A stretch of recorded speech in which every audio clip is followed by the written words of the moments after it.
Sabato 6 agosto, buongiorno, ben ritrovati, puntuali come sempre, sono le 12 in punto per questa nuova prima edizione dell'informazione di Antenna 3 con grande spazio per la cronaca. Ci sono tanti aggiornamenti da raccontarvi e poi naturalmente c'è anche la politica in primo piano. Nella seconda parte della nostra diretta, dibattito politico, perché la campagna elettorale in vista delle politiche del 25 settembre entra nel vivo e all'interno dei vari schieramenti politici, ma anche delle alleanze che si stanno formando proprio in queste ore. C'è una grande discussione con un mosaico da comporre tra colloqui e strappi che potrebbero esserci proprio in questa giornata.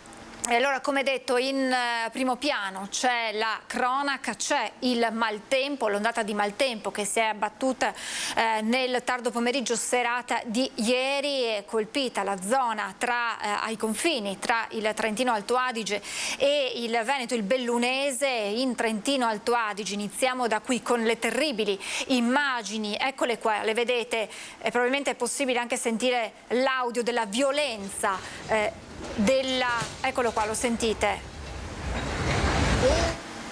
Un vero e proprio fiume di fango e detriti provocati dalle violente piogge che hanno provocato esondazioni ma anche smottamenti e frane finite sulle abitazioni e sulle auto in sosta. In particolar modo colpita la zona di Vigo di Fassa, circa un centinaio di persone tra turisti e residenti sono state fatte evacuare da hotel e abitazioni. Molti hanno trascorso la notte nel centro della protezione civile, nelle palestre. Per quanto riguarda poi i residenti, appena passata l'emergenza hanno potuto far rientro in casa. Frane e smottamenti, come detto, hanno impegnato i vigili del fuoco, la protezione civile. Per prudenza è stata disposta l'evacuazione di alcune abitazioni anche nella zona di Pera di Fassa, una decina di abitazioni, e a Pozza di Fassa, dove sono stati spostati gli ospiti e il personale di 2 alberghi. E a Cortina, invece, nella zona di Cortina d'Ampezzo, invece, ieri, poco prima delle 19, una frana ghiaiosa è finita sulla statale 51 dalle Magne in località Fiammes. I detriti hanno bloccato la strada anche nei pressi di Cimabanche. Diversi automobilisti sono rimasti bloccati e hanno atteso l'apertura della strada nel parcheggio di un rifugio. I vigili del fuoco sono intervenuti da Cortina per verificare che non vi fossero mezzi coinvolti dalla caduta ghiaiosa. Sul posto anche i mezzi di movimento terra del comando di Belluno per liberare la strada. Sull'altro versante sono intervenuti i vigili del fuoco volontari di Auronzo e Dobbiaco. Anche questo potrebbe essere stato provocato dall'ondata di maltempo che ha interessato ieri la zona di Cortina e la zona di Auronzo per quanto riguarda forti piogge ma anche forti raffiche di vento in particolar modo. Dopo la riapertura temporanea ieri in serata dell'Alemagna a senso unico alternato per far passare le auto e i mezzi pesanti rimasti bloccati, la statale è stata nuovamente chiusa al traffico. Anche stamattina traffico interdetto per permettere la rimozione dei detriti finiti sull'asfalto. Dunque, data di maltempo atteso anche nel tardo pomeriggio serata di oggi fino alla mattinata di domani, che dovrebbe così dare una tregua al caldo intenso. Anche ieri giornata record, oggi bollino rosso per il gran caldo in 16 città italiane, in Veneto, Verona e Venezia interessate dal livello di massima allerta, livello 3, ma come detto temperature destinate a diminuire seppur per poche ore grazie appunto al maltempo e ai temporali attesi in serata e nella mattinata di domenica. E poi c'è la situazione sicurezza sicurezza e vedo in collegamento Anna Maria Parisi per parlare di sicurezza, però vorrei fare chiudere la pagina dedicata al maltempo, perché ieri proprio a causa del maltempo e di un torrente ingrossato sempre nel Bellunese tra il Comelico e Cortina, 2 gruppi scout, tra cui uno trevigiano di Vittorio Veneto, hanno vissuto momenti di grande paura, ma fortunatamente tutto si è risolto nel migliore dei modi. Paura ieri sera a Santo Stefano di Cadore per un gruppo scout di Vittorio Veneto messo in seria difficoltà dalle forti precipitazioni che si sono concentrate in zona. Una decina di scout tra i 24 e i 38 anni che avevano piantato le tende in Val Frison nelle vicinanze di un corso d'acqua sono stati sorpresi dall'ingrossamento del torrente e dal materiale che le acque hanno iniziato a scaricare. Sul posto sono arrivate squadre del soccorso alpino della Val Comelico e dei vigili del fuoco insieme alla Guardia di Finanza di Auronzo. La piena del corso d'acqua ha reso complesso l'intervento. 2 soccorritori sono dovuti risalire a piedi finché il livello dell'acqua si è abbassato così da permetterne l'attraversamento. Gli scout sono così stati riaccompagnati per 300 metri fino ai mezzi di soccorso e da lì al palazzetto dove hanno trascorso la notte. Disavventura sempre ieri sera per un altro gruppo di scout, questa volta di Siena, 11 tra i 18 e i 32 anni che stavano tornando a valle da Malga Grande Fanes per il maltempo. Bloccati da una frana sono stati raggiunti dai soccorritori di Cortina e ospitati in canonica. Abbiamo una notizia di cronaca con un assalto dei banditi ad uno sportello bancomat nel Veronese, per la precisione nel comune di San Pietro in Cariano. I malviventi a bordo di una ruspa hanno letteralmente divelto lo sportello bancomat, poi da quanto si è saputo hanno caricato la cassa in un furgone e sono fuggiti. L'intervento con la ruspa ha anche provocato il danneggiamento di alcune auto in sosta vicino all'istituto di credito. Sull'episodio indagano i carabinieri. Fondamentali nelle indagini potrebbero essere le immagini catturate dal sistema di videosorveglianza della banca. E continuiamo a parlare di sicurezza, ma parliamo anche di degrado per quanto riguarda Mestre, dal centro alla periferia, che vive giornate molto complicate per i residenti ma anche per i commercianti della città. E allora passo subito la linea alla nostra Anna Maria Parisi. Buongiorno Anna Maria.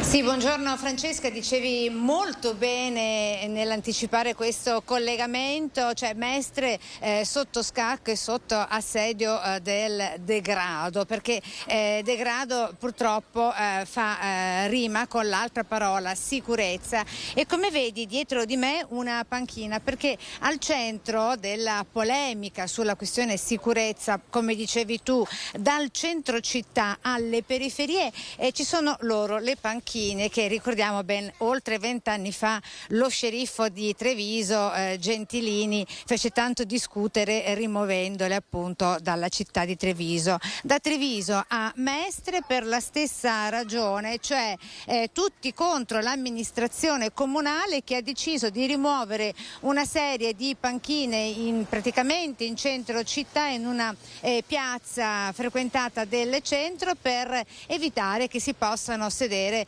sbandati, malintenzionati e comunque gente senza fissa dimora.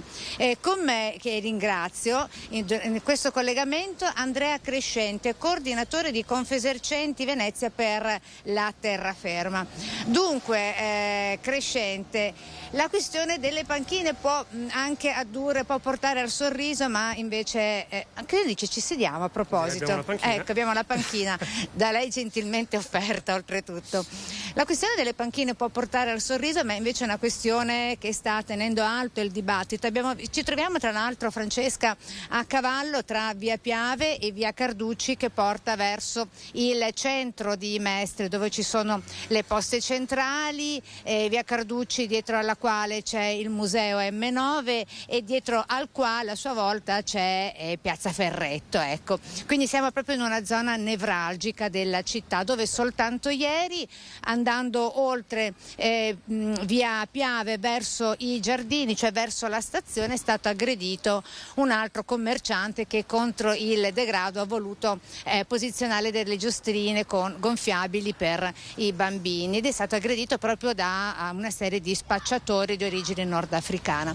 Tornando a noi, Andrea Crescente, questione delle panchine e sicurezza in città. Lei dice siamo stati abbandonati dall'amministrazione comunale che, rimuovendo le panchine, cura le cause ma non le previene. Ma la questione secondo me è proprio un'altra, cioè nel senso che l'arredo urbano dovrebbe essere utile alla comunità cittadina.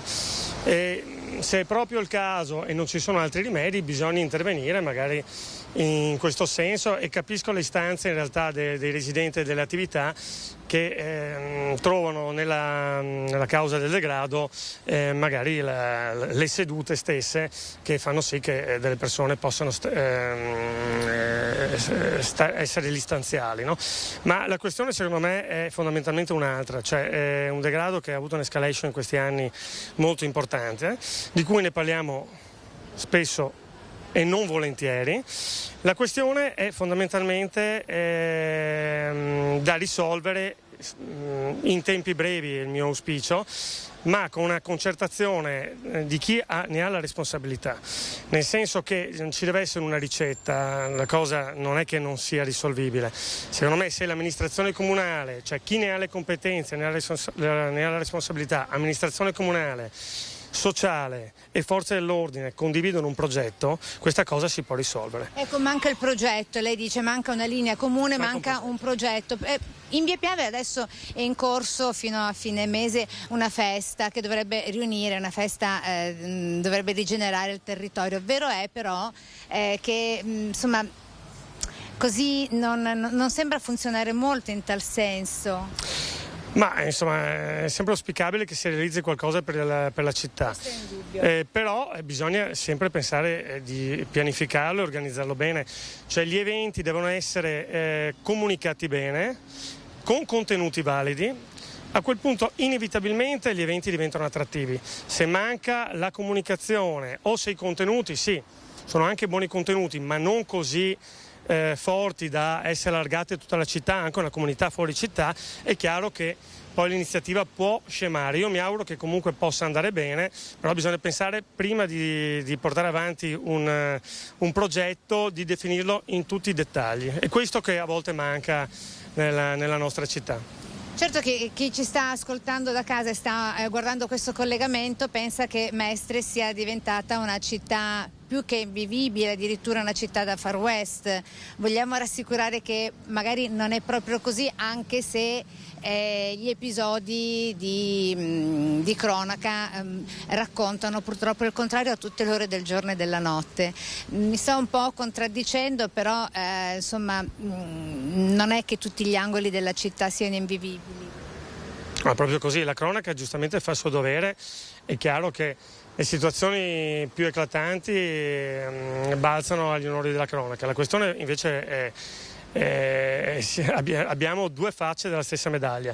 Io per esempio con la mia attività ho reinvestito proprio a Mestre, potendo pensare anche di trasferirmi nella città stessa, perché ci ho sempre creduto, è la mia città, e così devo dire, ma ne avevamo già parlato anche nel recente passato, anche in Confesercenti, ci sono una serie di attività eccellenti e uniche a Mestre, ci sono dei residenti eccezionali, delle qualità delle persone eccezionali. Io facendo un lavoro di relazione ho l'opportunità di conoscerne molto e di avere molte amicizie in questo senso, e quindi è proprio questo il fatto, cioè questa città per le persone e per le attività, per i professionisti, merita un maggior controllo della città stessa, sia per la qualità della vita delle persone che ci lavorano, ci investono e ci vivono, sia per il fatto che portiamo avanti con Confesercenti un progetto di rigenerazione urbana di 5 attività che si chiama Progetto Chorus, che ha avuto un grande riscontro.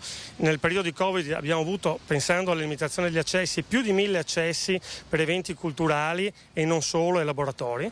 E quella è una luce, per esempio, che porteremo avanti, è un'iniziativa privata con l'appoggio di Confesercenti, che porteremo avanti da settembre, dall'autunno prossimo, in maniera itinerante per la città stessa. Un'iniziativa... Questo è molto importante, iniziative itineranti per la città, perché la città ha bisogno di essere rivitalizzata. La interrompo un attimo per chiedere a Francesca da studio se hai domande per il nostro ospite. Francesca. No, Anna Maria, io ti ringrazio anche il tuo ospite, perché avete fatto una fotografia ben precisa, il chiaroscuro di una città come Mestre, che deve essere vissuta. Anche spesso quando si parla di sicurezza, Anna Maria, si parla di una città che deve essere vissuta per allontanare quelli che sono tutti quegli elementi che causano insicurezza. Esatto. Quindi l'ultima domanda è proprio questa, cioè la sicurezza la si combatte con i controlli, la si combatte in tanti modi, ma la si combatte anche vivendo nel modo migliore una città e facendo passare il messaggio giusto, perché poi quando la città è vissuta nel modo migliore, chi vuole delinquere si allontana per forza.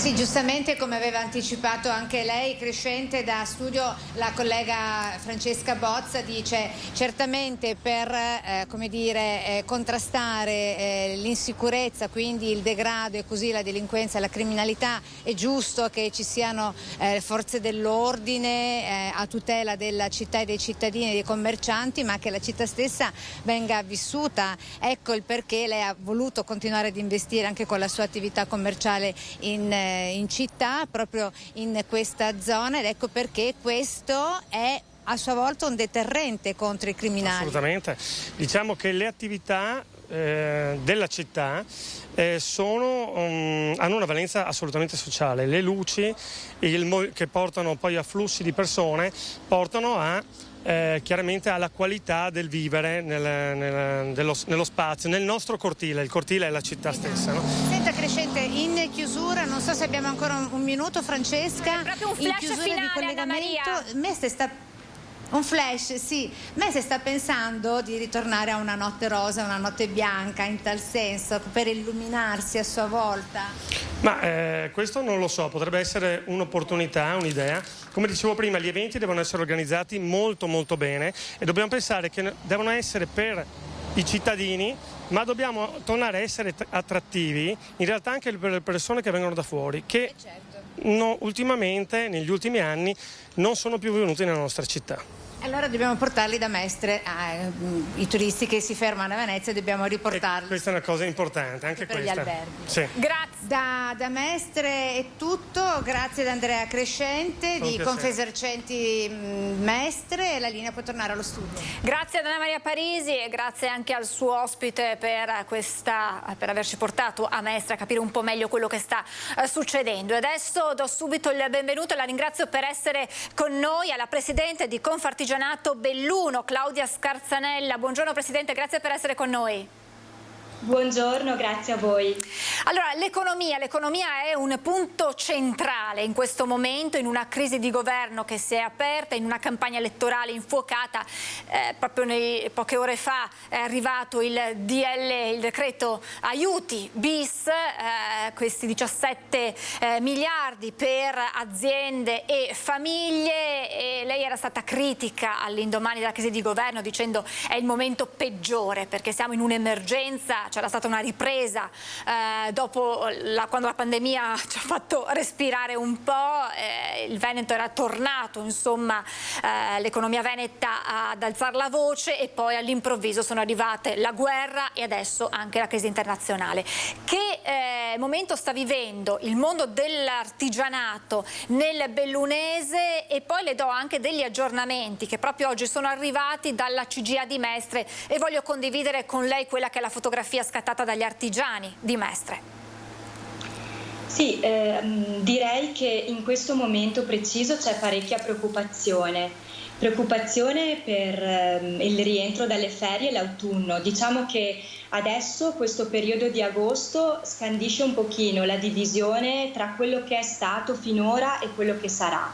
La nostra impressione è che finora comunque ci sia stato abbastanza movimento e che comunque nonostante l'aumento dei prezzi, nonostante l'aumento dell'energia, ci sia comunque ancora una tenuta sia da parte delle imprese che da parte dei privati, quindi dei nostri clienti. Ci aspettiamo però che dopo le ferie ci sia un freno e anzi già lo stiamo vedendo sugli ordinativi. E quindi in vista dell'inverno e degli aumenti quindi e anzi il pericolo è della razionalizzazione dell'energia che ci spaventa ancora di più, perché questo vuol dire non poter produrre quanto potremo produrre e vuol dire che la clientela o comunque i privati potranno spendere sempre meno per acquistare i nostri prodotti e i nostri servizi. Quindi ecco, quello che noi ci attendiamo è una frenata anche abbastanza brusca a partire dall'autunno e poi per l'inverno sicuramente. Presidente, 2 domande legate a quest'ultimo punto. Se c'è già una stima a grandi linee, non nel dettaglio di quelli che potrebbero essere gli ordinativi che verranno meno a settembre e poi i settori interessati da questo stop. Allora, come percentuale è davvero tutto in divenire e quindi non mi sbilancio, anche perché l'auspicio ovviamente è che le nostre sensazioni, le nostre previsioni siano comunque prudenziali. Sicuramente però io mi aspetto che vedendo anche già chi per esempio lavora con l'estero, che c'è stata già una frenata dall'estero degli ordini, è una cosa che riguarda veramente non solo l'Italia ma tutti e questo ci consola purtroppo solo in parte. Credo che però ci sia un potere di acquisto effettivamente minore da parte delle persone e quindi naturalmente una propensione al risparmio non sapendo quale sarà il futuro e questa incertezza che regna tra gli imprenditori, le imprese e anche i cittadini purtroppo non ci aiuta. Adesso quello del governo in quel momento lì ci sembrava che non fosse il momento ideale, le cose sono andate così e quindi non possiamo che augurarci che dopo il 25 settembre ci sia una grande volontà di risolvere i problemi, di cercare comunque di aiutare le imprese e le famiglie, perché io temo che ci attendano comunque dei periodi abbastanza duri, dove noi dovremo sicuramente rimboccarci le maniche, rinunciare a qualcosa e soprattutto dare un'accelerazione importante a quello che comunque ci sta chiedendo l'Europa rispetto al risparmio energetico, alla circolarità e anche all'utilizzo di energie alternative. Presidente, i settori che maggiormente risentiranno in autunno di questa situazione? Tutti perché purtroppo c'è difficoltà di reperimento delle materie prime, non c'è più solo un problema di prezzi alzati anche del 50% o anche di più e quindi ovviamente un freno all'acquisto da parte dei cittadini che vedendo raddoppiati comunque preventivi o raddoppiati i prezzi delle cose che devono comprare o dei servizi che devono avere, chiaramente iniziano a fare una cernita e a procurarsi solo l'indispensabile. Direi però tutti perché c'è proprio un problema di reperimento delle materie prime e di tempi lunghissimi di consegna di materie prime in tutti i settori. Diciamo che sul legno sta comunque rallentando. Abbiamo una scarsità di pellet per esempio e quindi tantissimi che hanno il riscaldamento a pellet non solo per il riscaldamento civile ma anche per il riscaldamento delle nostre imprese. Quindi questo è il problema grande, è proprio al di là dell'aumento dei prezzi inizia a scarseggiare il materiale, noi non capiamo se anche su questo c'è una speculazione o se davvero inizia proprio ad esserci una frenata dei consumi ed automaticamente una frenata quindi delle produzioni e una lungaggine anche delle consegne, ma chiaramente parliamo di mesi, di attesa di mesi. Una nostra azienda mi diceva l'altro l'altro giorno che ha ordinato un elettrodomestico, fanno elettrodomestici per alberghi e cucine industriali, e hanno ordinato un elettrodomestico oggi e gli hanno previsto la consegna per il mese di marzo. Mamma mia, quindi poi questo naturalmente poi ha delle ricadute a catena su quello che poi è anche il lavoro. E tra l'altro poi notizia di queste ore che la crisi nel Pacifico con le esercitazioni militari della Cina al largo di Taiwan hanno bloccato la partenza di navi con componentistica diretta verso l'Europa, e questo qua sappiamo già quanto la componentistica sia uno degli elementi che più sta pesando per certi comparti, e quindi questo va ad aggravare la situazione. Volevo chiederle, tra l'altro lei ha parlato di incertezza delle aziende anche negli investimenti che rischiano di bloccarsi, ed è uno degli allarmi che aveva lanciato anche il presidente di Assindustria Veneto Centro-Destro nei giorni scorsi, dicendo rischiamo davvero di avere uno stop della nostra economia legata proprio all'incertezza delle aziende che non sanno dall'autunno che cosa accadrà, e quindi naturalmente cercano da buoni padri di famiglia di non sprecare quello che hanno adesso in cassa, e quindi questo significa però anche pochi investimenti e una crescita che inevitabilmente si rallenta, per non dire che il rischio è che si blocchi. Sì, io credo che appunto ci attenda una fase di stop. Io spero che non sia proprio un vero stop, ma solamente un rallentamento.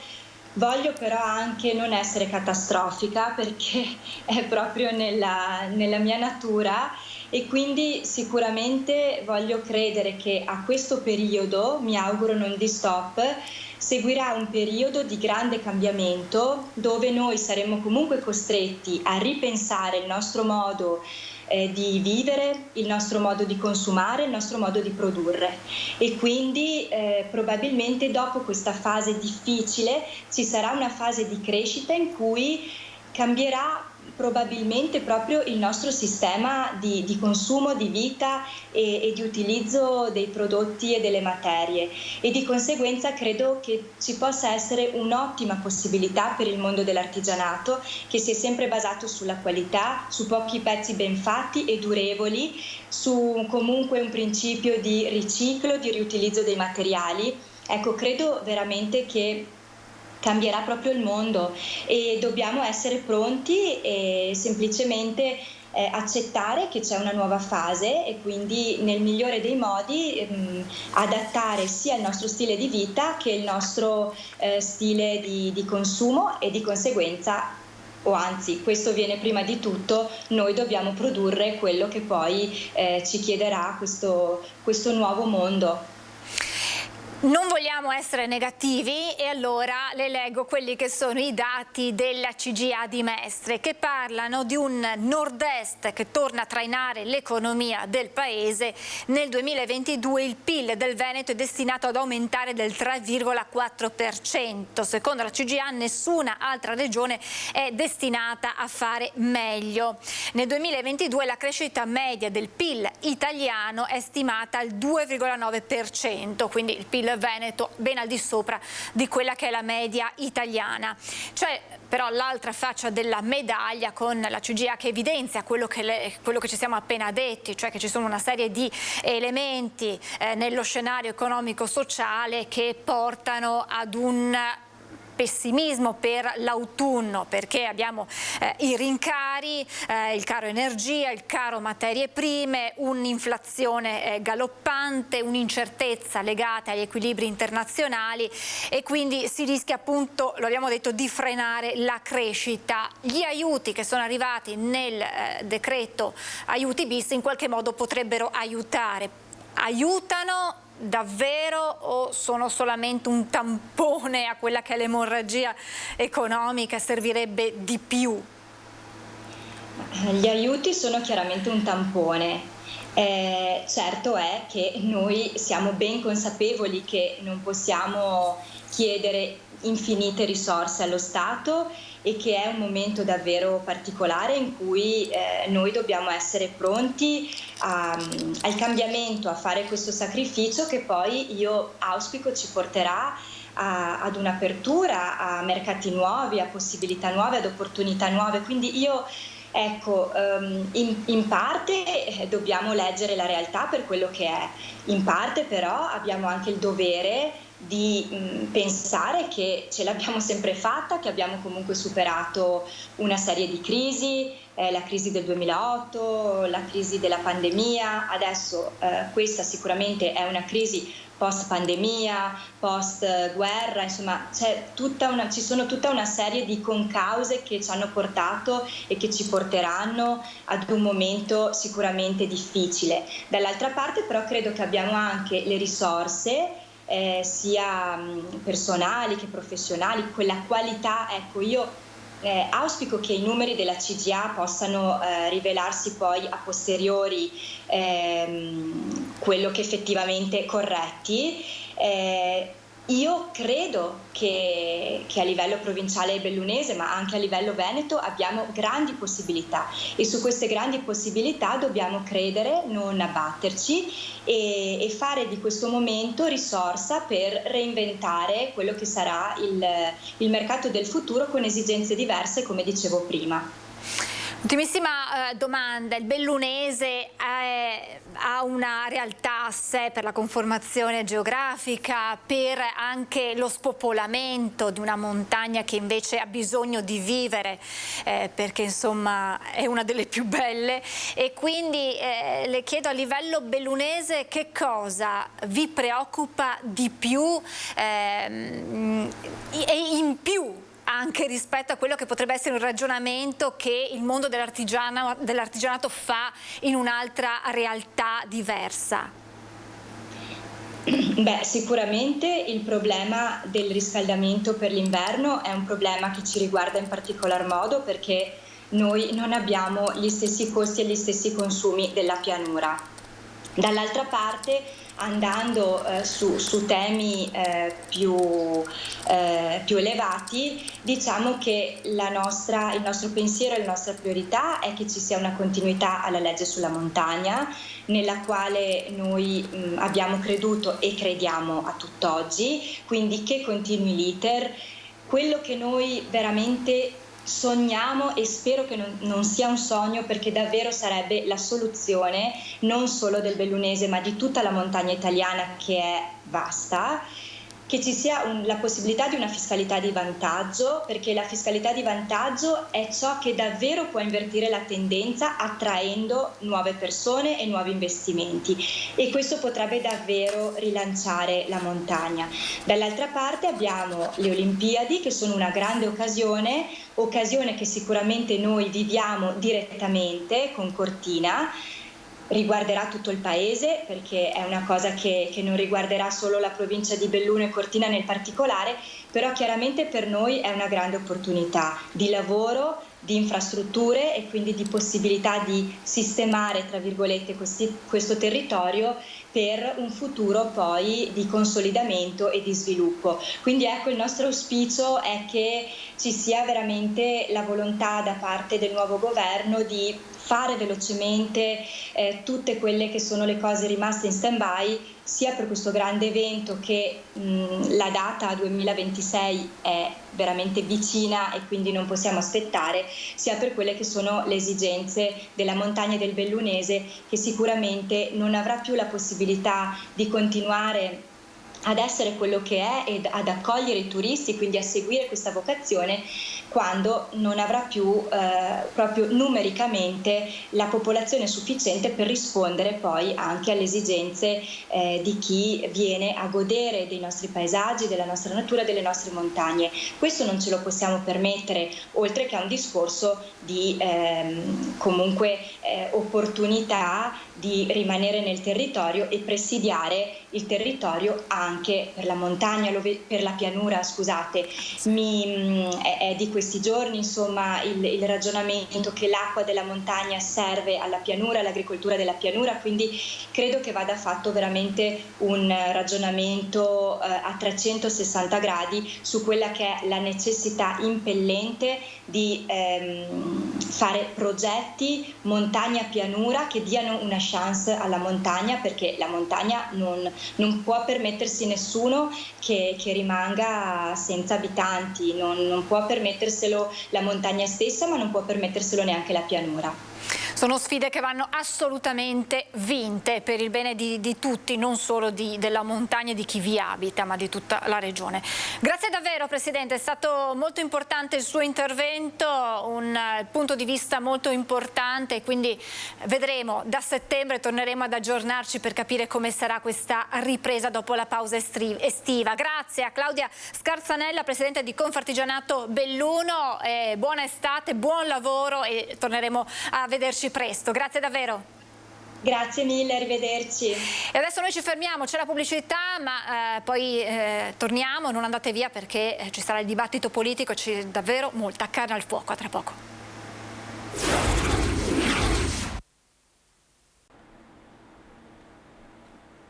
Rieccoci in diretta, la politica in primo piano in questa parte di edizione, perché insomma gli accordi, disaccordi, alleanze che nascono, possibili strappi, insomma è una campagna elettorale e lo sapevamo anche perché i tempi sono molto stretti, il 25 settembre dietro l'angolo, una campagna elettorale sempre più calda. E allora saluto subito i miei ospiti in studio, qui con me Fabio Pezzato di Azione, buongiorno. Grazie per essere con noi e collegati. Do il mio buongiorno ad Enrico Cappelletti del Movimento 5 Stelle, buongiorno, grazie per essere con noi. E buongiorno anche ad Alberto Ruggin di Più Europa, buongiorno.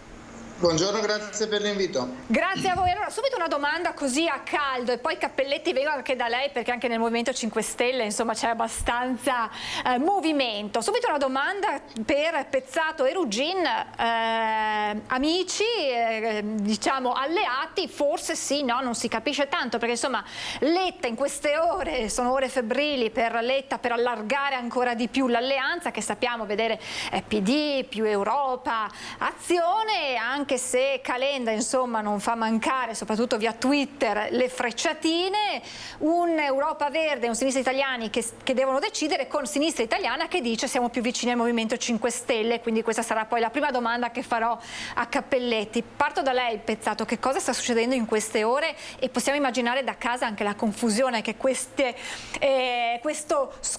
incontro sta creando? Beh, io penso una cosa, intanto ecco, buongiorno a tutti, quello che si vede effettivamente io le definisco un po' delle, tra virgolette, lasciatemi passare il termine, delle scaramucce, fa parte un po', diciamo così, un po' del teatro, del contorno, del anche del contesto, sì, di un'avanzata verso alla ricerca di una direzione unitaria che prima o dopo inevitabilmente, io sono convinto, ci sarà. Ciascuno è fortunatamente fisso sulle sue, ha delle proprie priorità da portare avanti di un elettorato che sta dietro, ha dei propri programmi dove sappiamo bene uno vuole 100. Alla fin fine sappiamo bene che la politica è un po' l'arte di mediare. Ovviamente uno non può aver tutto, però appunto si cerca, anche perché si cerca di arrivare ad una mediando, perché è inutile dirlo e ripeterlo, abbiamo una legge elettorale che spinge in questa direzione di creare delle coalizioni che spesso lo spettatore da fuori dice ma come fanno a stare assieme? Però, ma sia dal centrodestra che dal centrosinistra, da tutte le parti, però appunto è una legge che ti spinge in questo senso. Io penso che però tutti i segretari abbiano ben chiara la linea e penso che, ecco, anch'io se mi mettessi un attimo da spettatore esterno, da un cittadino, dice ma cosa stanno facendo? Io penso che comunque una quadra a breve verrà trovata. Anche, ecco, qualcuno è rimasto sorpreso che Carlo Calenda avesse chiuso la trattativa col PD.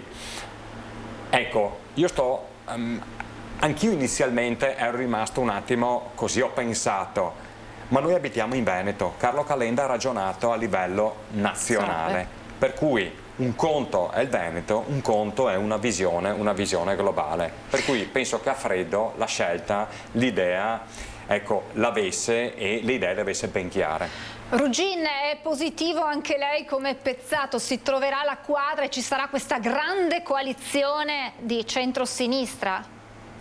Sì, condivido praticamente quanto è stato detto dal collega. Noi diciamo anche come Più Europa siamo stati determinanti anche in una prima parte con una grande mediazione di Emma Bonino a trovare il primo accordo con il Partito Democratico, e io spero che ci sia anche un accordo con le altre forze che si rispecchiano comunque in una visione progressista e in una determinata visione anche di Europa, perché come è stato detto anche prima, anche un centrodestra che in questi ultimi 5 anni abbiamo avuto una Lega che è stata con i 5 Stelle, è stata con il Partito Democratico, pro Draghi, Fratelli d'Italia che vota contro il PNRR, quindi anche dall'altra parte ci sono divisioni enormi, però c'è una legge elettorale che comunque ci obbliga di fatto a trovare degli accordi che noi abbiamo detto devono essere principalmente sull'agenda Draghi, che l'agenda Draghi vuol dire un determinato tipo di visione atlantista, europeista, anche sulla questione della guerra senza se, senza ma con l'Ucraina, quindi su questo sono dei punti su cui noi ovviamente vogliamo, non vogliamo mediazioni. Io penso che l'accordo ci sarà, perché se no il rischio reale è che di fronte a un'avanzata di questa destra, una destra orbaniana, una destra sovranista, ci possa essere una vittoria di 2/3 di seggi parlamentari, e questo solo attraverso un accordo, un'alleanza anche sui contenuti si può evitare. Cappelletti, in tutto questo c'è una sinistra italiana che dovrebbe rientrare in questa grande coalizione che sembra fare un passo indietro e dire noi siamo più vicini al Movimento 5 Stelle. In questo panorama i 5 Stelle come si collocano? Quali sono in questo momento i confronti in atto e come potrebbe presentarsi poi il 25 settembre il vostro movimento alle urne? Beh, innanzitutto buongiorno a tutti. Io credo sappiate, sono stato senatore non di questa legislatura ma della precedente, e ricordo benissimo la campagna elettorale a cui partecipai naturalmente, ero capolista qui in Regione Veneto, e la tensione, l'attività, l'obiettivo di tutte le forze politiche era quello attuale, cioè quello di creare una coalizione che consentisse di superare lo scoglio determinato dai collegi uninominali, dove c'è una logica maggioritaria, dove chi ha un punto in più prende il seggio a scapito di tutti gli altri naturalmente. E cosa è successo il giorno successivo alla proclamazione degli eletti? È successo che adesso non ricordo esattamente, ma ci sono state 5-6 forze politiche, noi correvamo da soli naturalmente, e il giorno successivo le forze politiche che si iscrissero nei gruppi parlamentari Camera e Senato erano raddoppiate, cioè si sono create delle forze politiche nuove e si sono disgregate le coalizioni, e alcune sono entrate in una maggioranza di governo, altre con cui avevano concorso alle elezioni si sono invece messe all'opposizione. Quindi mi sembra un film già visto, mi sembra una rincorsa alla grande ammucchiata, che però, attenzione, non è una cosa necessariamente negativa di per sé, perché se ci fossero effettivamente, come hanno detto poc'anzi i suoi ospiti, degli elementi di programma da mettere in comune, sarebbe una cosa positiva dire vabbè, mettiamo da parte alcune delle nostre aspirazioni, facciamo un percorso di legislatura per raggiungere questi obiettivi. Ma io qui non sono tanto preoccupato dalla tenuta di questa coalizione o fantomatica coalizione,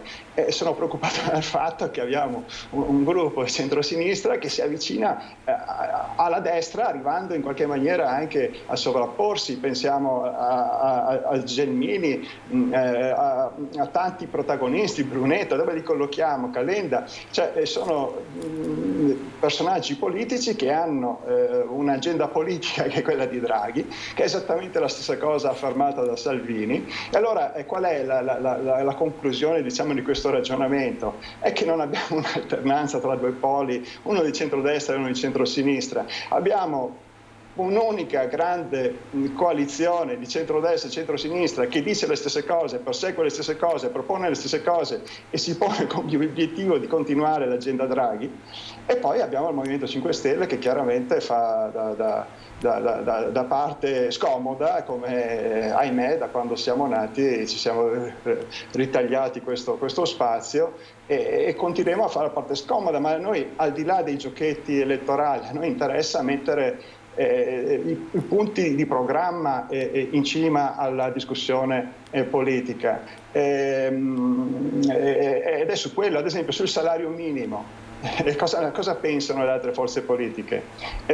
Sulla necessità del taglio del cuneo fiscale. Noi l'abbiamo fatto durante il Conte 2 per 16 milioni di lavoratori, fino a 100 euro in più al mese in busta paga.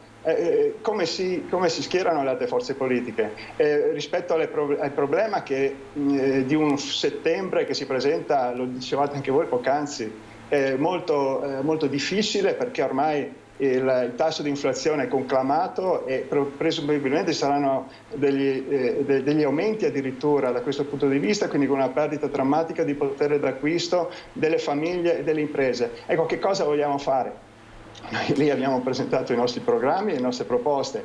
Se c'è una condivisione, guardi, Casaleggio ci ha insegnato che una buona idea è buona a prescindere, non perché sia di destra o perché sia di sinistra. Se è una buona idea noi la portiamo avanti, la votiamo, come abbiamo votato anche il decreto aiuti in questi giorni. Certo è poco, è un pannicello caldo, ci vorrebbe ben altro rispetto ai problemi che stanno affrontando in questo momento le nostre famiglie e le nostre imprese, e in prospettiva anche di un settembre che sarà molto caldo. Adesso entreremo anche nel merito naturalmente di quelli che sono i programmi politici, perché insomma abbiamo parlato in apertura di diretta dell'economia ed è il tassello principale dei ragionamenti, però vorrei far rispondere Pezzato e Ruggine. Inizio dalle Ruggine su quello che ha appena detto Cappelletti. C'è una grande coalizione di centrosinistra ma che pende verso destra, quindi non c'è una vera e propria alternativa. È così, Ruggine, e poi Pezzato. Ma allora prendere lezioni anche di trasformismo, come si è detto, appunto, di persone che si sono avvicinate da Forza Italia verso Azione in questo caso, ma anche verso, diciamo, la nostra area politica, perché non si rispecchiano più in un centrodestra liberale, moderato, europeista, da chi nel Movimento 5 Stelle ha candidato ed eletto personaggi, che stiamo parlando di più di 100 parlamentari del Movimento 5 Stelle, che in questi anni sono andati verso tutti i partiti, da Partito Democratico, Italia Viva, Forza Italia, addirittura Fratelli d'Italia, quindi veramente hanno eletto e mandato in Parlamento gente che è andata ovunque in questi anni. Insomma, è abbastanza simpatica come cosa. Detto questo, noi dobbiamo renderci conto della situazione in cui noi siamo. Noi abbiamo un Movimento 5 Stelle che ha contribuito a far cadere il governo Draghi in un momento, diciamo, di emergenza, soprattutto di inflazione che c'è in questo paese. Io mi domando, hanno votato più di 60 volte, 70, la fiducia in 18 mesi al governo Draghi, all'improvviso, semplicemente per un tornaconto politico, perché i sondaggi continuavano a farli scendere, hanno detto ci mettiamo un annetto all'opposizione, cerchiamo di risalire nei sondaggi, così l'anno prossimo, nel 2023, abbiamo qualche parlamentare in più rispetto a quello che in questo momento le previsioni ci danno. Le previsioni gli sono andate male, perché poi ovviamente i sovranisti alla Meloni e Salvini non vedevano altro che concordare con il Movimento 5 Stelle la caduta definitiva del governo Draghi e portare il paese alle urne. Quindi staremo a vedere adesso che cosa accade. Fatto sta che è ovvio che con il Movimento 5 Stelle non ci può essere in questo momento nessun tipo di accordo, perché chi ha contribuito a far cadere uno dei governi che forse è quello che più negli ultimi 30 anni ha maggior credibilità in Europa e nel mondo, governato da un fuoriclasse come Mario Draghi, sicuramente non si può fare un accordo con questa forza politica. C'è un pericolo in questo momento, c'è un pericolo per l'economia, perché questi stanno vendendo veramente di tutto e di più: pensioni a 1.000 euro, dentiere gratuite, pensioni a 60 anni per tutti, sciocchezze, perché addirittura sono stati fatti dei calcoli economici che tutte le misure che sta promettendo la destra in questo momento varrebbero circa 80 miliardi solo nella prossima finanziaria, stiamo parlando veramente di fuffa. E dall'altra parte, ripeto, abbiamo anche un pericolo, sia che loro possano prendere i 2/3 dei seggi in Parlamento, che possano stravolgere la Costituzione anche per tutto quello che concerne presidenzialismo, diritti e chi più ne ha più ne metta. Quindi in questo momento sicuramente ci deve essere un accordo tra le forze moderate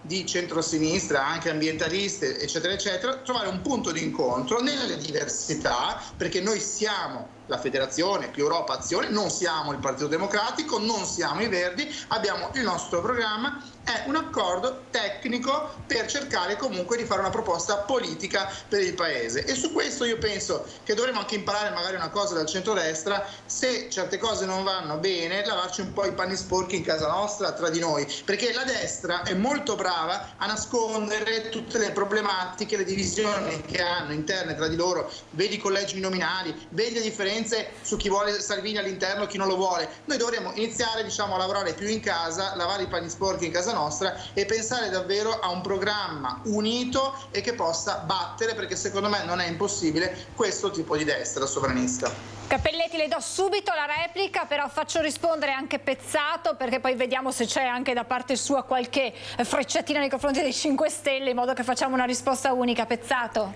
Penso di frecciatine il collega Ruggin ne ha lanciate abbastanza.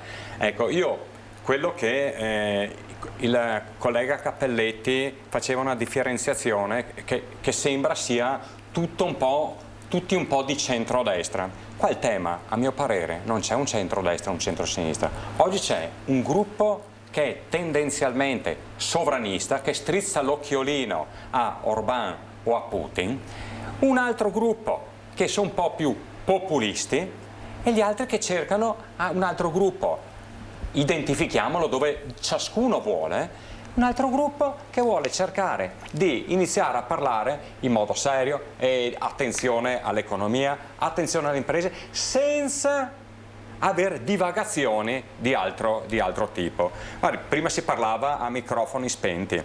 Allora, penso al tema del rigassificatore a Piombino. Allora io dico, se io mi mettessi, è un po' quello che succede in Italia, tutti vogliono le discariche ma no a casa loro. Penso al rigassificatore e penso che tra 2 mesi, 1 mese, 2 mesi, ci sarà, almeno quelle che sono le previsioni, di grossi problemi energetici. Allora la domanda mia è, bene, a me non piace il rigassificatore, allora se uno mi dice a me non piace, dammi un'alternativa. Vuol dire che, allora io sono contento se uno mi dà un'alternativa, perché vuol dire che sono talmente deficiente che non ci avevo pensato. Invece appunto io vedo che ci sono dei no a prescindere, ma no qua, ma devi piantarlo da un'altra parte. Bene. Pezzato, scusi se la interrompo, tra 2 mesi... Anche, Pezzato, che questi no sono trasversali, perché a Piombino c'è la destra che governa, quindi c'è destra e sinistra che vanno a fare le manifestazioni contro il rigassificatore, quindi questa è una cosa veramente strumentale che, mi perdoni se l'ho interrotta, che veramente deve finirla, perché poi le cose o si fanno o non si fanno, e queste proteste dei no non è che sono solo i verdi o la sinistra, anche adesso. Scusa che ti interrompo, quello che voglio dire è che scusa, tra 2 mesi, cioè, le imprese devono continuare a produrre a Piombino, così come in Lombardia, così come in Campania, così come in Veneto. Quali sono le fonti alternative energetiche che sono, attenzione, che non entreranno in funzione tra 5 anni, 10 anni, ma mi servono adesso? Perché il tema è ora. Ecco, questa è una domanda, è un aspetto che fa parte di un programma, del programma della coalizione di cui si sta definendo tra Letta, Calenda, Tajani. Adesso vedremo, non lo so, lei appunto i lavori sono in corso. Vedremo, sono in corso, però questo è il tema, è il tema appunto fondamentale, se no torneremo cosa? A scaldarci con la legna? Che non si trova. Benissimo. Cappelletti, a lei la parola, perché insomma il Movimento 5 Stelle è stato tirato in ballo, accusato di aver fatto cadere il governo Draghi, presentare delle iniziative definite, Ruggin mi corregga se sbaglio, fuffa, insomma cosa si sente di rispondere a questi attacchi? Ma innanzitutto sui Poltacabana. È chiaro che è un problema grosso, non riguarda solo il Movimento 5 Stelle, il PD ha avuto una scissione, Forza Italia ha avuto una scissione, la Lega fino adesso non l'ha avuta, ma a leggere i giornali la Lega del Veneto è completamente diversa, o comunque sicuramente non si riconosce appieno, sicuramente nella linea della Lega Nazionale. Insomma, c'è questa tensione. Io vorrei citare Enrico Letta. Enrico Letta ha presentato un disegno di legge, chiaramente qua bisogna intervenire sulla Costituzione, cioè sono anche dinamiche particolari, sensibili e importanti, ma per porre fine al fenomeno dei voltagabbana in Parlamento. Se sei eletto su uno schieramento, con un partito, hai presentato un programma politico, a quello ti devi attenere, non ti riconosci più, va benissimo, è legittimo, rassegni le dimissioni, viene eletto quello dopo di te nel listino. Ecco, questa era la richiesta formalizzata da Enrico Letta, il quale è campione invece evidentemente di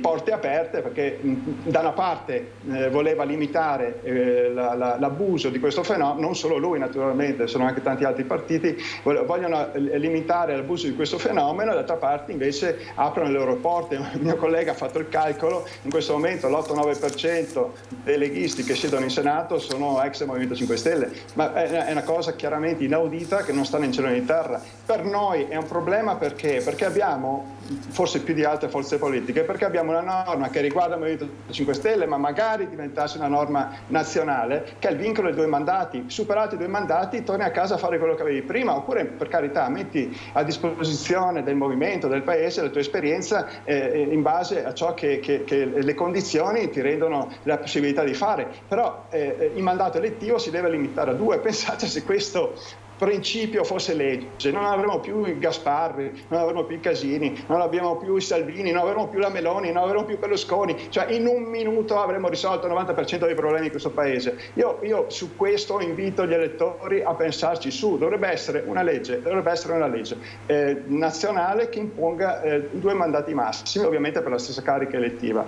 E sulla caduta del governo Draghi, guardate, proprio sinteticamente, Italia Viva non ha votato, che faceva parte del governo Draghi, non ha votato la Carfagna, dal Presidente del Consiglio Mario Draghi non c'è stato manco un sopracciglio, un cenno di sopracciglio. La Lega non ha votato il Consiglio dei Ministri, si è astenuta su una serie di provvedimenti, e poi in Senato chiaramente si è astenuta su una serie di provvedimenti, e anche qui il Presidente del Consiglio Mario Draghi non ha fatto manco uno sbadiglio, non ha eccepito assolutamente nulla. Il Movimento 5 Stelle su un provvedimento che conteneva tra l'altro l'inceneritore di Roma, che non aveva nulla a che fare, cioè c'è un problema che di metodo oltre che di merito, ma nulla a che fare con l'oggetto del decreto, quindi evidentemente pure incostituzionale, ha espresso delle riserve e ha motivato la propria astensione, e chiaramente Forza Italia e Lega ne hanno approfittato, che sono altre 2 forze politiche che facevano parte e sostenevano il governo,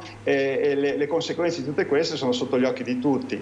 Però chiaramente c'è stata da parte del Presidente del Consiglio una diversa valutazione e sensibilità rispetto al mancato accoglimento di una sua proposta da parte delle forze politiche che sostenevano il precedente governo. Sul rigassificatore, consentitemi solo una parola, porto una parola di esperienza che tra l'altro con il rigassificatore non c'entra nulla, ma secondo me è abbastanza interessante e pertinente. Penso a Chioggia, qui siamo in Veneto, Chioggia la conosciamo tutti, a Chioggia hanno costruito un impianto GPL, anche lì si tratta di trasformarlo e per poterlo poi distribuire dalle cisterne che raccolgono ovviamente il gas dalle navi cisterna, e distribuirlo ad una rete di distribuzione. Ecco, l'hanno costruito a 200 metri, a 300 metri dal centro della città storica di Chioggia, quindi da un centro densamente abitato, creando un problema di sicurezza, ma proprio di sicurezza fisica, di incolumità fisica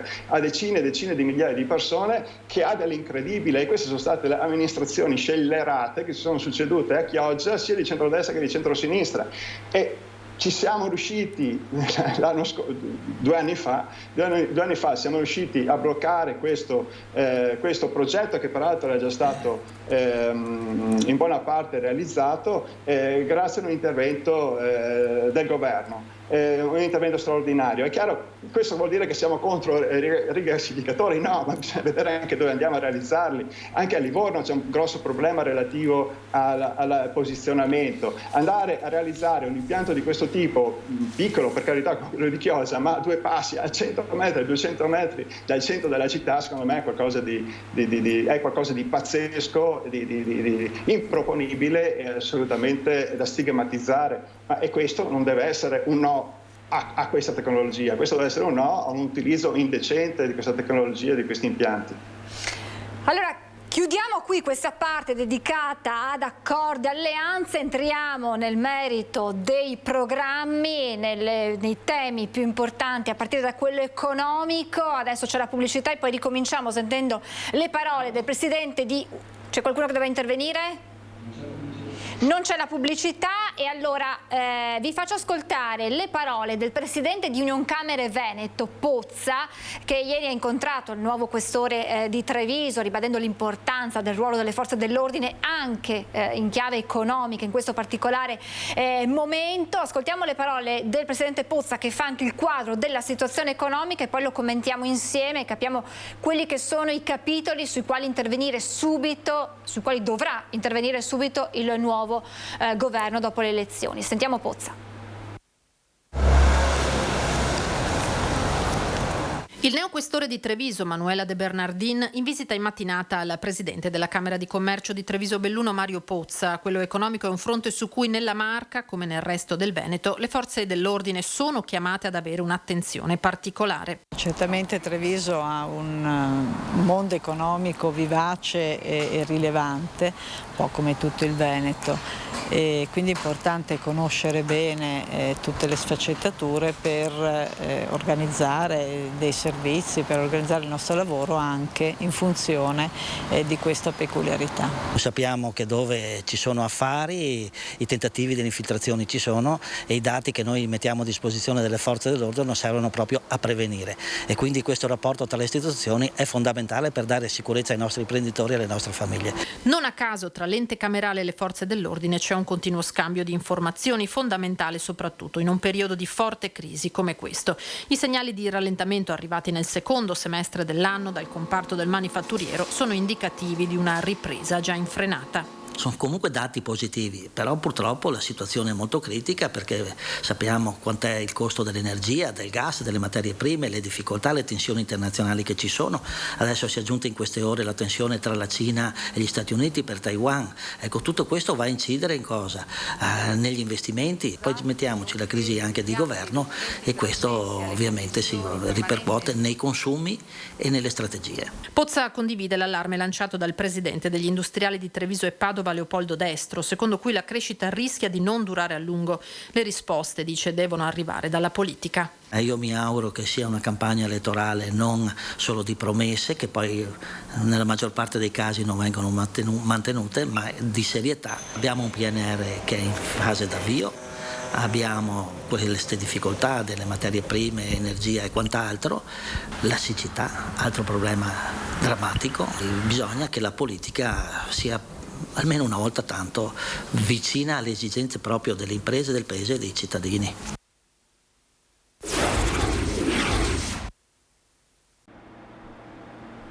Eccoci in diretta, avete sentito voi da casa e hanno sentito i miei ospiti quelle che sono state le parole del presidente di Unioncamere Veneto, Mario Pozza, che ha elencato quelle che sono le criticità, la siccità, i rincari delle materie prime, i rincari dell'energia che gravitano, che pesano sulla nostra economia, che rischiano di pesare ancora di più da settembre, e le ultime parole sono molto forti, emblematiche. Dice: la politica almeno una volta tanto si avvicina alle esigenze dei cittadini e delle imprese. Si chiede, lo chiedono le categorie economiche, una dimostrazione di serietà, quella serietà che secondo qualcuno è venuta meno con questa crisi di governo, una serietà per dare risposte all'economia. Facciamo subito un giro, Pezzato, Ruggin e poi Cappelletti su quelle che sono le priorità dell'economia da settembre, in un autunno che si preannuncia molto caldo, non dal punto di vista climatico.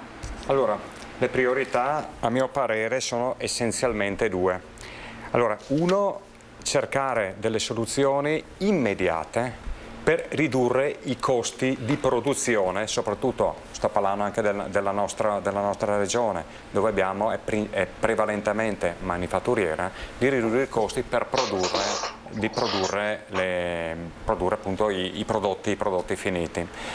Sappiamo bene che soprattutto negli ultimi mesi ha inciso in maniera molto rilevante in termini di costi, e per cui adesso nell'immediato bisogna trovare una soluzione per ridurre i costi del gas e i costi dell'energia elettrica che serve per far funzionare le macchine.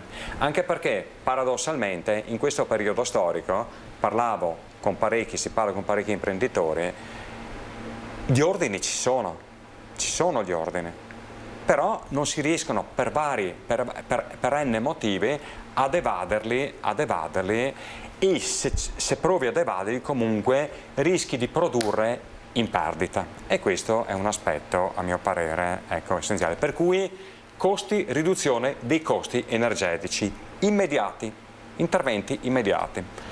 Sotto forma di che cosa? E là appunto bisogna trovare sotto forma appunto di detassazione, sotto forma di detrazioni, sotto forma di decontribuzione, sotto varie forme, per cercare anche l'elargire a pioggia, come in questo momento va bene, però deve essere una fase transeunte. Dopo bisogna intervenire in maniera più sistemica, in maniera più strutturale. L'altro aspetto è quello di trovare una soluzione, e io dico anche questa immediata, di incrociare la domanda che hanno di lavoratori che le nostre imprese hanno con quella che è l'offerta che oggi la scuola è in grado, le scuole sono in grado di dare il mercato del lavoro.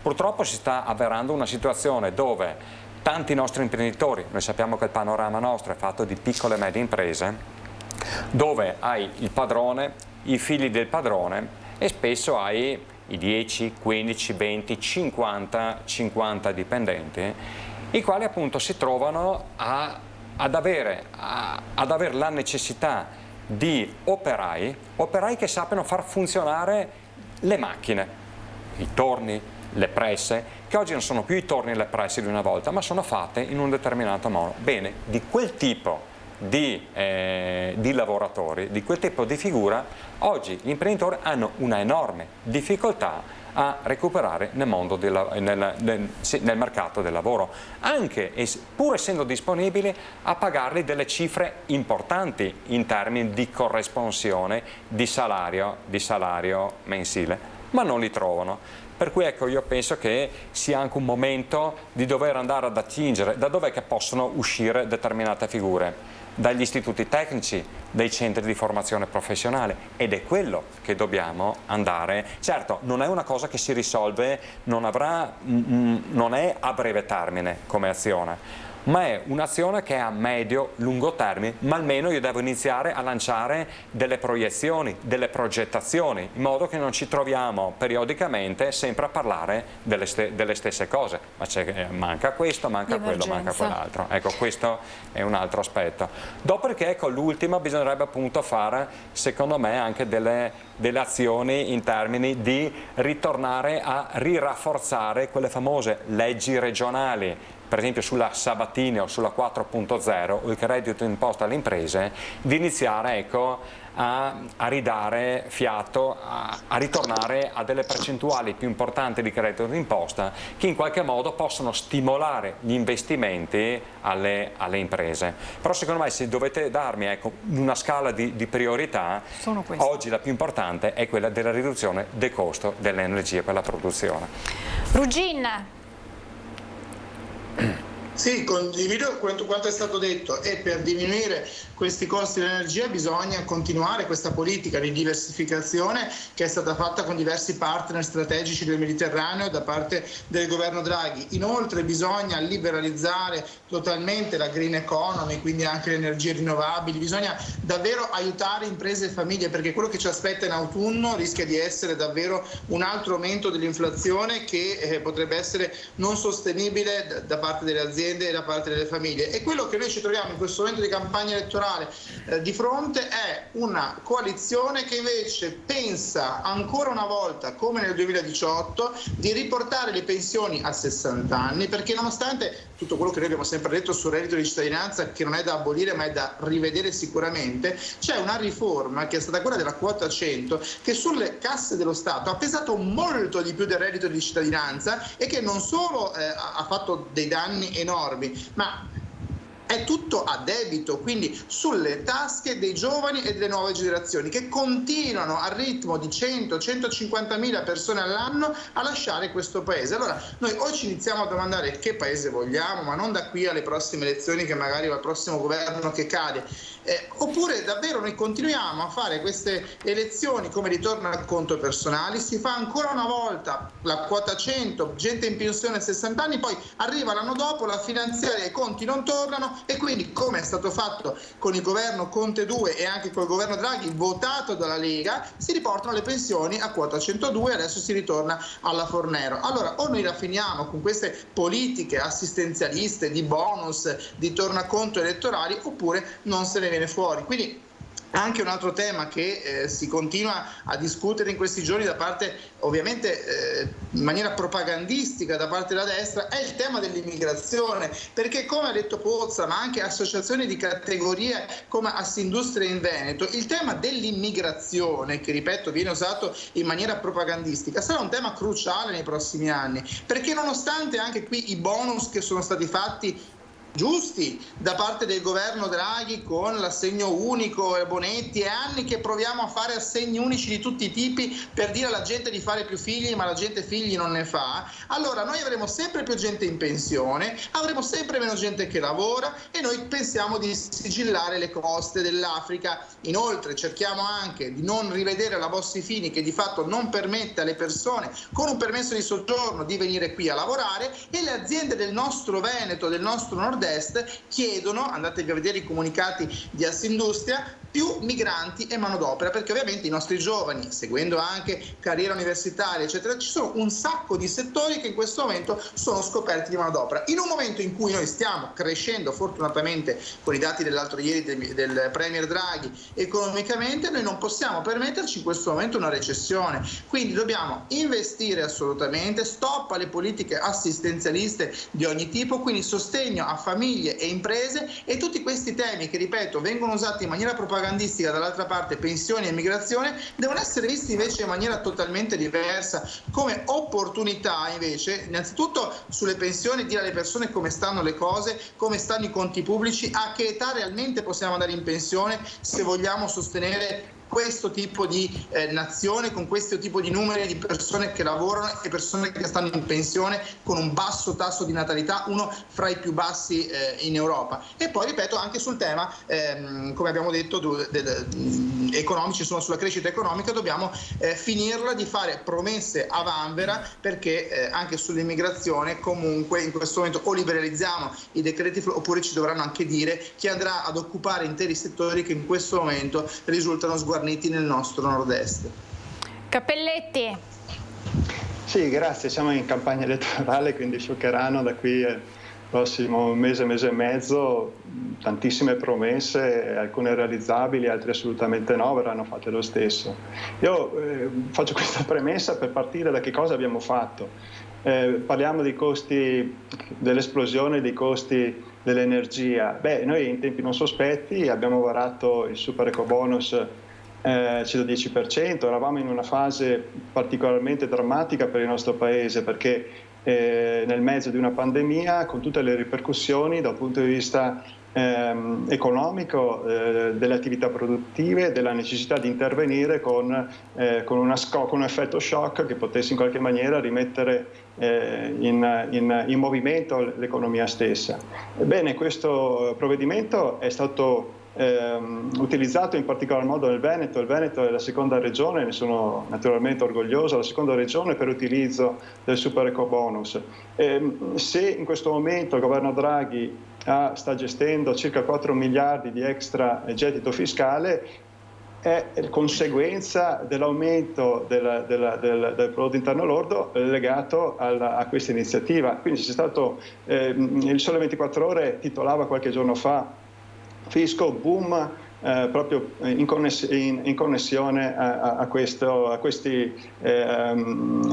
gettito fiscale straordinario. Abbiamo ridotto le emissioni di CO2 perché alla fine, se vogliamo intervenire con una politica che vada a ridurre gli effetti del cosiddetto effetto serra, quindi contrastare il riscaldamento globale, dobbiamo ridurre le emissioni, e con 500.000 famiglie che hanno ristrutturato casa, questo adesso è sicuramente più insomma, siamo riusciti a tagliare un numero di emissioni veramente importante. Queste 500.000 famiglie pagano oggi una bolletta energetica che in alcuni casi è del 90% inferiore rispetto a quella di prima. L'anno scorso abbiamo superato il 6,6% di crescita del prodotto interno lordo grazie a questa iniziativa, che ha creato peraltro 630.000 nuovi posti di lavoro. E questo elenco, diciamo, di successi legati ad un'unica iniziativa ha ricevuto anche l'encomio dell'apprezzamento della Presidente della Commissione Europea, per cui io credo che i partiti politici che guardano all'Europa dovrebbero anche essere sensibili rispetto a questo riconoscimento importante che abbiamo avuto dall'Europa. Non è solo ecobonus, abbiamo varato anche una norma sulle comunità energetiche, cioè adesso è possibile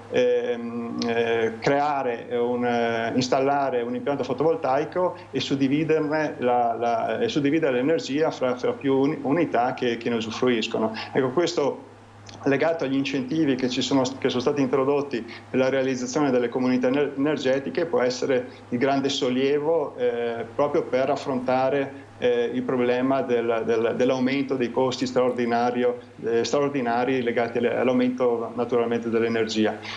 Detto questo, cosa fare per il futuro? Sicuramente bisogna, cito tre punti in maniera molto telegrafica. Bisogna procedere, quello dovrebbe essere il nostro faro nella transizione ecologica. Noi l'abbiamo messa al centro della discussione politica, ne siamo orgogliosi, però bisogna andare avanti. Bisogna andare avanti da tanti punti di vista, bisogna andare avanti dal punto di vista dell'economia circolare, della biodiversità, e poi bisogna pensare naturalmente ai problemi sociali. Abbiamo 4,5 milioni di lavoratori in Italia che percepiscono salari che sono inferiori ai 9 euro lordi, che sono 4-5 euro netti all'ora. Ecco, noi l'abbiamo proposto con forza, e su questo vorremmo confrontarsi con le altre forze politiche di destra, di centro e di sinistra, ma sull'idea di un salario minimo analogo a quello che è stato introdotto in moltissimi altri paesi europei. Ci chiamiamo più Europa, vogliamo l'Europa, guardiamo anche agli altri paesi europei. Il reddito di cittadinanza c'è in tutti i paesi europei, va migliorato, sicuramente va migliorato, ma se guardiamo all'Europa, in Europa quel provvedimento c'è, e guardiamo come lo stanno applicando loro, cerchiamo di migliorare gli errori che abbiamo fatto nell'applicazione del nostro. E terzo, ma non ultimo, lo citavo prima, è la riduzione del cuneo fiscale. L'abbiamo già fatto durante il Conte 2 in maniera importante, addirittura per 16 milioni di lavoratori. Bisogna andare avanti in quella strada, perché per contrastare la perdita di potere d'acquisto dovuto all'aumento incredibile, veramente anche molto veloce dell'inflazione, non c'è altro modo che aumentare il salario netto, le buste paga dei lavoratori, non solo dei dipendenti ma anche delle partite IVA. Io ho pochissimi minuti a disposizione, però vorrei farvi un'ultima domanda, perché si è toccato il tema della denatalità, del bisogno di risorse umane all'interno delle aziende, perché altrimenti le aziende non possono lavorare. C'è stato uno studio del Sole 24 Ore di qualche giorno fa che parlava, a causa della denatalità, di quanta forza lavoro in meno ci sarà da qui ai prossimi anni, e in tal senso arriva proprio dal DL Aiuti un taglio di circa 630 milioni ai fondi destinati all'assegno unico. Chiaramente bisogna trovare risorse, si va a togliere da una parte per mettere da un'altra parte, ma questo sicuramente ha fatto crescere il malumore tra le associazioni delle famiglie, che dicono: speriamo che la nuova classe dirigente italiana metta mano e si riveda l'assegno unico per dare risorse alle famiglie.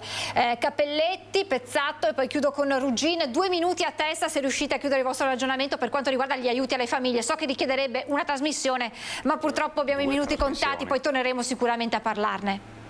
Sì, su questo, se mi permette, sfonda veramente una porta aperta, sono assolutamente d'accordo con quanto ha detto lei. È sempre troppo poco quello che si può fare sulle famiglie, ma il problema vero non è la disponibilità, la volontà di venire incontro ad questa che è un'esigenza reale, tanto più numerose sono le famiglie, tanto più c'è bisogno di un intervento in questo senso, ma dove andare a reperire le risorse. Ora lo accenno, so che è un argomento che è anche abbastanza ostico, abbastanza difficile da affrontare, però in Italia abbiamo una cifra vicina a 180 miliardi di euro all'anno di evasione fiscale. Rispetto a questo si succedono i governi che durante le campagne elettorali i partiti presentano i più bei programmi per contrastare appunto questo fenomeno, dal quale contrasto si potrebbero naturalmente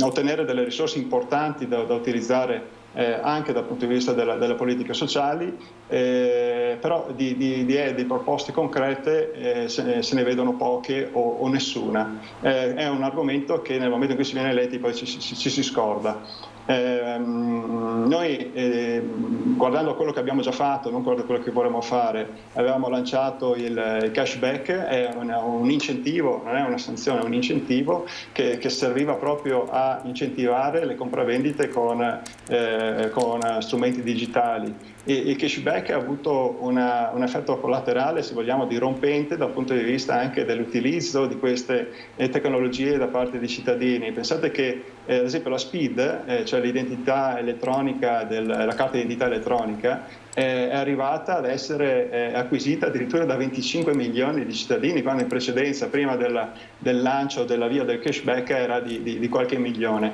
Quindi siamo arrivati ad imporre, se vogliamo, ad ottenere con un incentivo, quindi non c'è stata nessuna imposizione, ma ottenere con un incentivo facilmente spiegabile, comprensibile e accessibile e diretto, uno strumento efficace di contrasto all'evasione fiscale. Sufficiente? No, certo che non è sufficiente. Noi, detto questo, che l'avevamo già fatto e vorremmo ripresentarlo, è stato interrotto naturalmente dall'attuale governo. Vorremmo fare qualcosa un passo in avanti, fare qualcosa di più. Noi l'abbiamo chiamato cashback fiscale. Cosa significa? Significa che quando... Deve chiudere, Cappelletti, perché purtroppo ho anche la chiusura della trasmissione, se no non la possibilità di dare la parola agli ospiti. Sì, proprio una battuta. Le detrazioni, anziché portarle in detrazione nella denuncia dei redditi, le comunichiamo all'Agenzia delle Entrate e se le vediamo accreditate nel conto corrente. Questo avrebbe un effetto dirompente dal punto di vista del contrasto all'economia diciamo sommersa e si trasformerebbe in un vantaggio straordinario per chi investe, per chi fa acquisti. Pezzato, aiuti alle famiglie. Allora, rapidissimamente, perché il collega Cappelletti mi ha rubato i 2 minuti, lo dico scherzando. Allora, solamente 2 cose, chiudo in modo molto flash. Allora, sul discorso dell'assegno unico, ahimè, ho letto anch'io, abbiamo appreso di questa intenzione. Io mi auguro che quando si entrerà nella discussione effettiva ci si ripensi. Ecco, io penso che è quasi uno schiaffo alle famiglie, è quasi uno schiaffo a quelle che sono le nuove generazioni. A proposito di questo, che lei giustamente ha parlato anche in chiave di forza di lavoro appunto per i giovani, mancano, è inutile appunto. Ecco, io lancio, questa è una provocazione, forse è giunto il momento finalmente di ripensare, di pensare in maniera seria alle politiche migratorie, ma seria, un momento veramente dove non possiamo nasconderci.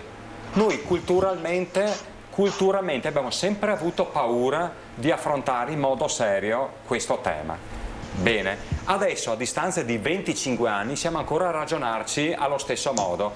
Vedo in ultima, e chiudo con questo, vedo ancora il segretario della Lega, Salvini, che esce ancora con i barconi dietro. Forse non abbiamo capito veramente nulla di quello che è la tematica e la modalità con cui deve essere presa questo tema. Ecco. E con questo ho chiuso. Grazie, la chiusura a lei, Ruggin. Sì, condivido appunto, e allora ok l'assegno unico, ok l'assegno alle famiglie, ma noi per far ripartire l'economia dobbiamo sostenere le imprese. Se sosteniamo le imprese possiamo fare anche delle politiche che si aumentino le buste paga alle persone per far star meglio le persone economicamente, avere una vita più serena e più felice. Noi non siamo contro il reddito di cittadinanza, siamo per una revisione del reddito di cittadinanza, perché in qualunque momento della vita chiunque può trovarsi in una situazione di emergenza, perde lavoro, perde tutto, lo Stato deve esserci, ma allo stesso tempo lo Stato deve avere tutto l'interesse di ricollocare la persona nel mondo del lavoro, quindi bisogna far coniugare domanda e offerta alle persone in difficoltà, non deve essere una misura puramente assistenzialista. Detto questo, ritornando anche al tema della natalità, sosteniamo tutto quello che vogliamo, però andate, qui parlo anche un po' da pedagogista, nelle società più ricche si fanno meno figli, nelle società più povere se ne fanno meno. In Svezia, che hanno ancora più aiuti alle imprese, ancora più aiuti alle famiglie, ancora più assegni unici più alti, la natalità è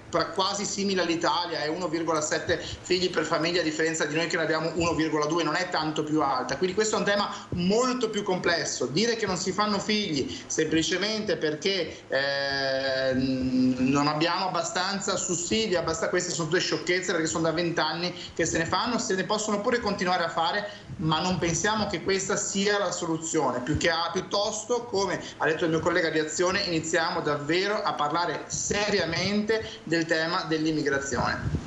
Grazie ad Alberto Ruggin di Più Europa, grazie a Fabio Pezzato di Azione, grazie ad Enrico Cappelletti del Movimento 5 Stelle. Grazie. Un ultimissimo, grazie davvero, un flash, un nuovo incendio sembra di grandi dimensioni nella zona di Duino sul Carso. Dalle 12:30 interrotto il traffico ferroviario nel tratto Monfalcone-Trieste e il raccordo autostradale in entrambi i sensi di marcia, sempre nell'area di Monfalcone. Le fiamme tornano a far paura sul Carso. Grazie ancora ai miei ospiti, grazie a voi per averci seguito. Meteo, e ci rivediamo questa sera con l'edizione dei nostri telegiornali.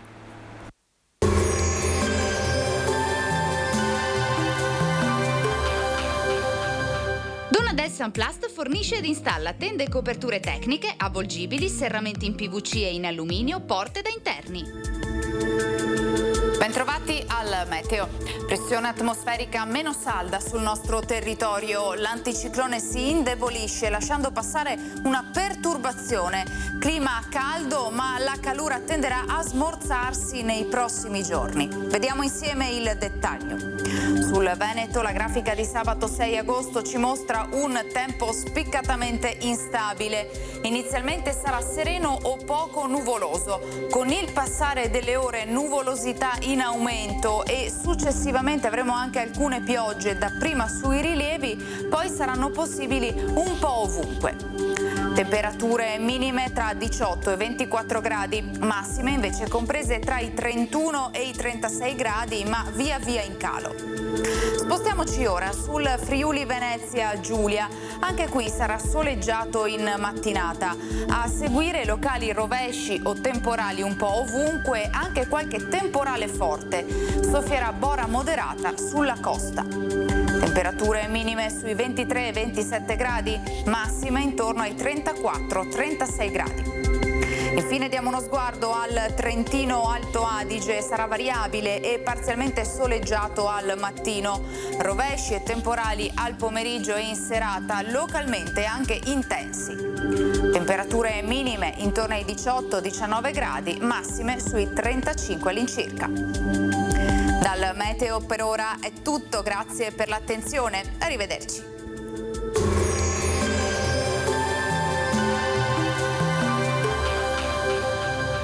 Donadel Sunplast vi aspetta nello showroom di Farra di Soligo, dove troverete le giuste risposte alle vostre esigenze di arredo esterno.